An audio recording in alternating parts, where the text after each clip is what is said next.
Lulutuin natin mustasa na may itlog. Mura ito, pero para sa inyong mata, para sa inyong puso, at pag gusto nyong sumeksi o pumayat. So, ang pangunahin nating sahog itong ating mustasa. Ito po, napaka-bango ng ating mustasa. I-chop nyo po yung inyong mustasa. So, ito yung dahon, ito yung kanyang laman o yung stem na tinatawag. Kailangan din natin ng itlog. So, gagamitin ko 2 itlog. Tapos, ang mga pampalasa natin, bawang. So, meron tayo bawang, sibuyas, kamatis. So, naghiwa na ho ako ng bawang, sibuyas, kamatis. Painitin lamang ang ating mantika.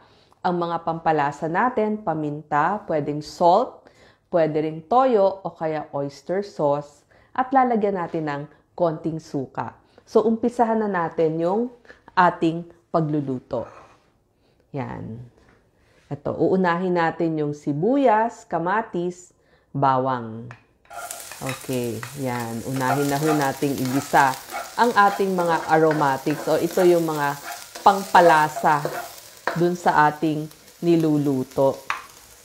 Magdagdag lang ako ng konti kong oil. Medyo konti lang ang gagamitin nating oil. Yan.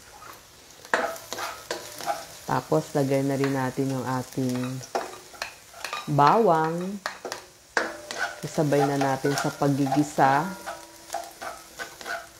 para bumango, lumasa. Yung iba nga habang ginigisa to, tinitimplahan na rin nila para pangpalasa. At yung ating kamatis. Yan.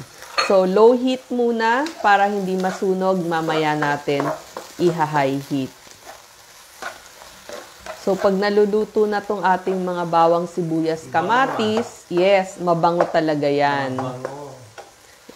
Unahin na nating ilagay yung tangkay o yung stems ng ating mustasa. Kasi, syempre, mas matagal ng konti ang pagluluto niyan.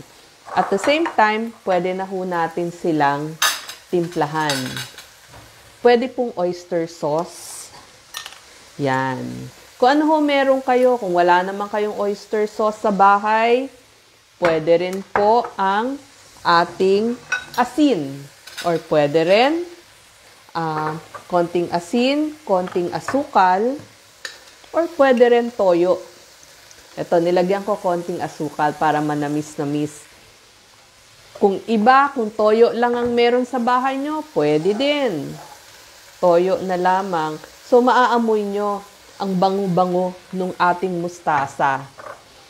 Ang kagandahan dito sa mustasa, medyo peppery yung kanyang lasa. Medyo spicy, peppery,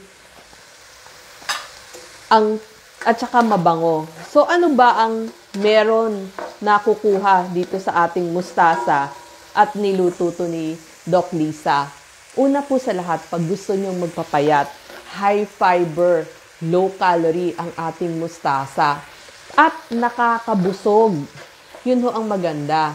So, mataas sa nutrisyon, vitamin A, C, E, K, copper, B1, lahat po ng vitamin B, B1, B2, B3, B6, nandyan po, selenium, folate, phosphorus. At dahil berdeng gulay to, meron din siyang calcium, iron, potassium, magnesium, at zinc.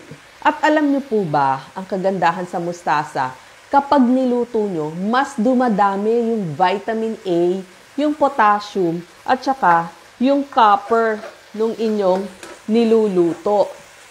Halimbawa, gawin natin siyang pickled o burong mustasa.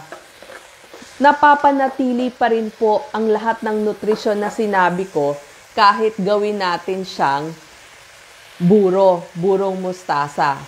Andun pa rin po lahat ng antioxidants na siyang panlaban sa mga sakit. Ibig sabihin, iniiwasan niya yung pagkasira ng ating selula. Laban sa matagalang sakit, halimbawa, sinabi ko nga, sakit sa puso. Tsaka maganda siya sa mata kasi nakakaiwas sa katarata at tsaka yung tinatawag nating age-related macular degeneration. Ibig sabihin yung nagpapalabo ng ating mata. Ang maganda pa dito, marami din siya mga flavonoids katulad ng mga beta-carotene, lutein, bukod pa dun sa vitamin A, C, and E nyo. Mataas din to sa vitamin K. Bakit natin kailangan ng vitamin K? Kasi para sa pagbuo ng dugo, sa ating heart, sa buto. Tumutulong po ito pampatibay ng buto. Laban sa pag-fracture o pagkabali ng buto. Sabi ko, maganda din to sa ating heart. Yes, may flavonoids, may beta-carotene, nagpapababa po ng cholesterol. Tapos sa mata, sabi ko kasi meron siyang vitamin A, lutein, zeaxanthin, beta-carotene. Tapos, ang maganda pa dito, pwede niyong ilagay lamang sa inyong ref. Tapos, balutin niyo ng papel. Matagal po, mga 1 week inaabot, i-refrigerate niyo lamang. At safe po itong kainin. Pag po nagluluto tayo ng mga green leafy, maganda, pwede niyong lagyan ng konting, so ilalagay ko na ho, pwede niyong lagyan ng konting lemon para lumabas yung lasa. Kasi sabi ko nga, medyo peppery siya eh.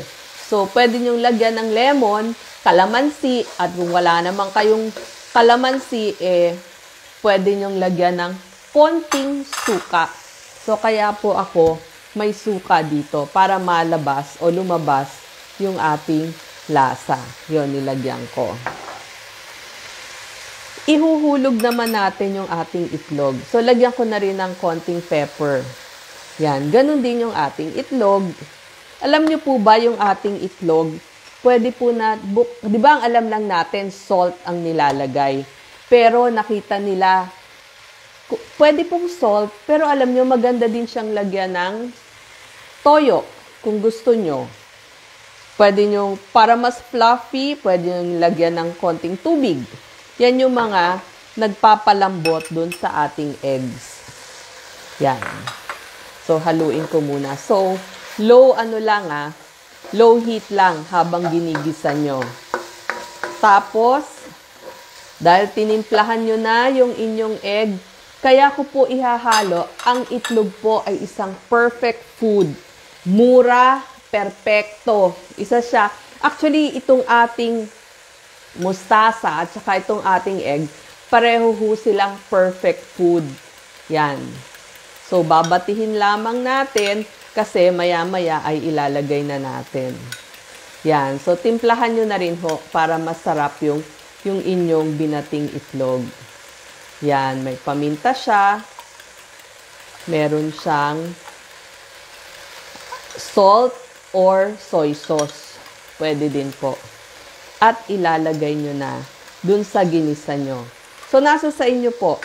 Ang mustasa, isa sa masarap na.